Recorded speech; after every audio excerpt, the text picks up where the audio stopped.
that knows me knows I love my boxing. All right, I'm a fan of the sport. Anytime I get an opportunity to promote the sport, I'm going to take advantage of it. And I really, really appreciate when cats show up, particularly for big fights, and show their brilliance. I don't like choke artists. I don't like people who are elite and then the moment arrives and then you can't find them, okay? I like cats that show you who they are. Is Devin Haney scared? We'll see. We'll see. It'll come to fruition on fight night or when it's time to sign contracts. Totally agree with you on that. Where's my camera? I totally agree with him on that, and I like that. And he's a hell of a fighter. He's a good fighter, but he's not you. He's not Agreed. you. Devin Haney's not going to get you paid. You don't think so? No. But here's my issue with Devin Haney.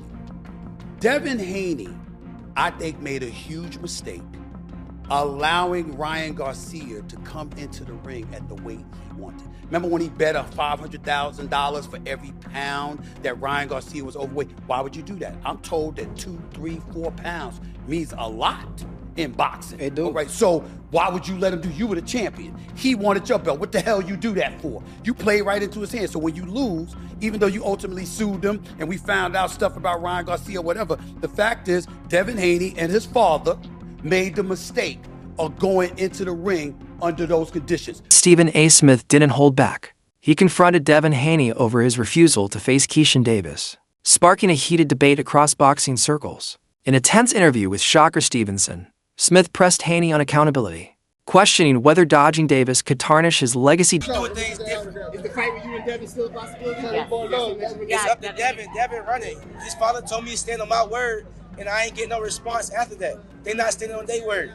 But they calling out everybody else but me. I understand, but they got to stand on their word, just like you told me. From Davis's perspective, Haney is avoiding the fight. Davis claims that while Haney calls out big names, he never mentions him. He insists he's ready, deserving, and frames the matchup as a test of courage, suggesting Haney is more interested in protecting his record than proving himself against all challengers. You scared of me because fighters aren't really scared of fighters, but you're ducking me? Like, what is it about? You don't think fighters are scared of fighters? In our DM build. Yes. There's some fighters scared of fighters. Yes. If he say he's willing to do that. I think we can give them. Yeah, you let us handle that. Yeah. So I would be very surprised if y'all do that. Say it again. I said we're gonna try and lock this date in. Murder gonna talk to you after this, but I'm gonna call Bill tomorrow, and we're gonna see whether I don't know if he's still on the West Coast or not, but hopefully it can be face to face. But if not, we'll definitely get him on Zoom. But I think he'll show up. And this way it don't have to be no back and forth. He said, she said, we'll both have y'all on the show, and then we can know, he could tell us what was in the deal. Keyshawn Davis has been rising fast through the ranks. Since turning pro after winning his Olympic silver medal, he's built a reputation as confident, outspoken, and unafraid to chase high-profile fights early in his career. Keyshawn Davis goes out and dominates Ortiz, beats him pillar to post, and knocks him out in the 12th round. 11th round body shot put him down. 12th round body shot took him out. I was really impressed with Keyshawn that night. How about you? Yeah, no, I was impressed because Ortiz was a handful. And I think that's the best I've seen Ortiz fight. We know that he's a championship spoiler, right? If you're not careful with guys like Ortiz, they can win quiet rounds, and next thing you know, you're in trouble in the later part of the rounds. This fight could have turned out that way, but Keyshawn never allowed Ortiz to play the spoiler, and he closed the show. If Keyshawn wouldn't have got that knockout in the end, then I probably would have picked apart that performance a little bit and been like, you know what, man, Keyshawn wasn't at his absolute best. He could have done this. He put it in another gear. It was a big moment, a big stage, but he closed the show, and he never let the spoiler play his... Davis has made it clear he's willing to go the extra mile. He's openly targeted Haney, even stating he would move up in weight just to force the fight. On a recent podcast, he vowed to compete at 147 pounds if necessary, framing it as a pursuit of greatness rather than waiting for opportunities to come to him. I'm going to go to 147, and I'm going to become a 147 champion. Okay. And then I'm going to defend it against somebody at 147. Devin Haney? Who at 147? Is it Devin Haney? Yeah. Because that's a pound for pound brother right now. And we asked you, who's a fight that's going to put you on that pound for pound list? Devin Haney's at 147, right? And he got a belt. Now he is, yeah. And you say you want 147? I mean, what we doing? What we talking about? Names. We talking about January 31st. I'm a look great, God willing, and in the future, we going big. Simply put, Keyshawn Davis wants the fight, and he's ready for anyone at the top of the division. No hesitation, no excuses, just ambition. You set your targets publicly on Devin Haney. #1 welterweight by ring, most estimations right now, champion. Why is that? Why Devin Haney? And you have half the amount of professional fights he has. Do you think that's something? There's enough in it for him when he's. I was 6-0 fighting people with 30+ fights, bro. I don't mean it from that. What I mean is stopping him. Why is he stop it? No, I'm playing. No, I'm playing, bro.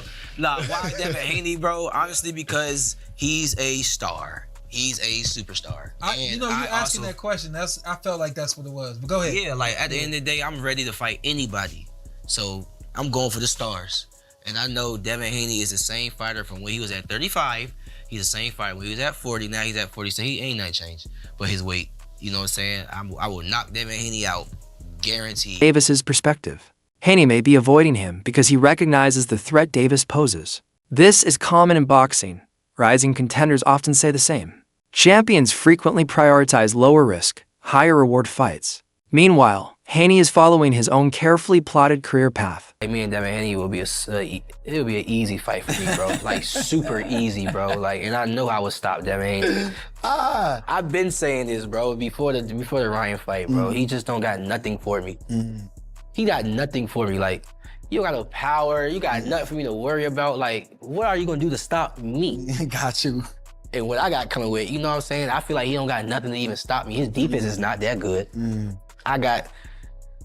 I feel like I got better defense than him. I know he fought better opponents than me, so you know what I'm saying? So I gave him the benefit of the doubt. Yeah, for sure. But I just feel like I got better defense than him. His resume tough. Nah, it is. His resume tough. But you gotta realize he fought a lot of guys that was smaller than him too, bro. A lot of these guys were smaller than him, and he was saying it in the weigh-ins, you're too small. You know what I mean? So he knew what he was doing, bro. You know what I mean? So everybody. Here is the official situation. The World Boxing Organization hasn't publicly warned Davis or issued an ultimatum. However, the WBO has blocked him from challenging Haney for the welterweight title because he isn't official. Lie ranked at 147 pounds. Under WBO rules, a fighter must be officially ranked in a division before being considered for a title shot. Davis has expressed interest and made public challenges, but he hasn't submitted the paperwork to move up from 140 pounds. Until he does, a fight for Haney's WBO belt isn't possible. As you see right here, the World Boxing Organization, better known as the WBO, has informed former WBO lightweight world champion superstar boxer, undefeated Keyshawn the Businessman Davis, who has 14 wins, no loss, no draw, 10 wins by way of knockout, that if he is planning, as he says publicly, to actually face off against first ballot Hall of Famer, 3-division world champion, former undisputed lightweight, former WBC junior welterweight, and reigning WBO welterweight world champion, superstar boxer Devin the Dream Haney at 147 welterweight, they stated Keyshawn Davis needs to inform them and put in the proper paperwork to make that happen, because he did not. And so they stated if he don't submit the paperwork, he will not be fighting Devin Haney. He will not be allowed to fight Devin Haney. Not for the WBO. There's another hurdle. Other contenders are already ranked ahead of Davis. If he's serious about facing Haney, the first step is submitting the formal request to campaign at 147 pounds. Only then can the sanctioning body officially allow a bout with the champion. As it stands, records show Davis is still officially at 140 pounds, meaning he may be preparing for a fight in his current division rather than moving up.